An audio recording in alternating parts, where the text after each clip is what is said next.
അപ്പം നമുക്ക് ഇന്ന് അമ്മയുടെ വീട് വരെ പോയിട്ട് വന്നാൽ ഞങ്ങൾ ഇപ്പം താമസിക്കുന്നിടത്തുനിന്ന് ഒരു മണിക്കൂർ വ്യത്യാസം ഉണ്ട് കേട്ടോ. അപ്പം ഞങ്ങൾ ബസ്സിലാണ് പോണേ. അവിടെ ഇപ്പം കസിൻസ് ആരും ഇല്ല, എല്ലാവരും ഓരോരോ സ്ഥലത്ത് ജോലി ചെയ്തിട്ടാണ് ഞങ്ങൾ തറവാടി. ഇതിലിപ്പോൾ ആരും താമസിക്കണമൊന്നുമില്ല, എല്ലാവരും അപ്പുറത്തപ്പുറത്തൊക്കെ വീട് കെട്ടിയിട്ട് അങ്ങനെ പുതിയതായിട്ട് കെട്ടി താമസിക്കും. പിന്നെ മെയിനായിട്ട് അവിടെ മുത്തിനെ കാണാൻ വന്നാട്ടോ. മുത്തി എന്ന് പറയുന്നത് അമ്മയുടെ വല്യമ്മയാണ്, വെയ്യാണ്ട് വീണിട്ട് കിടക്കാണ്.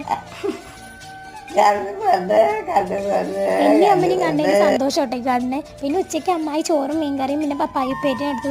അല്ലെങ്കിൽ അവിടെ ചേച്ചി ഉണ്ടാവും, ഇപ്പൊ ചേച്ചി ഇല്ലാത്തതുകൊണ്ട് ബോറടി ആയിരുന്നു. പിന്നെ അവിടെ വേറൊരു അമ്മൂമ്മയും കൂടി ഉണ്ടായിരുന്നു, അമ്മയുടെ അമ്മായി. അമ്മൂമ്മ പിന്നെ സമയം പോയിട്ടാ.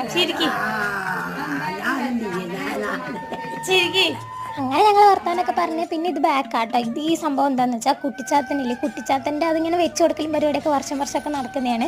പിന്നെ വന്നിട്ട് ഇതാണ് കാലങ്ങളുടെ പ്രത്യേകത എന്താ വെച്ചാൽ നമ്മുടെ പഴയ മിഠായികൾ, ജോക്കർ, കമ്പർക്കിട്ട് അങ്ങനത്തെ ഉള്ള മിഠായികളും ഉണ്ട്. പിന്നെ സിപ്പപ്പൊക്കെ അവിടെ തന്നെ ഉണ്ടാക്കുന്ന കേട്ടോ. അപ്പം അത്രയൊക്കെയുള്ള. പിന്നെ ഞങ്ങൾ തിരിച്ചു പോയപ്പോൾ ഓക്കെ ബൈ.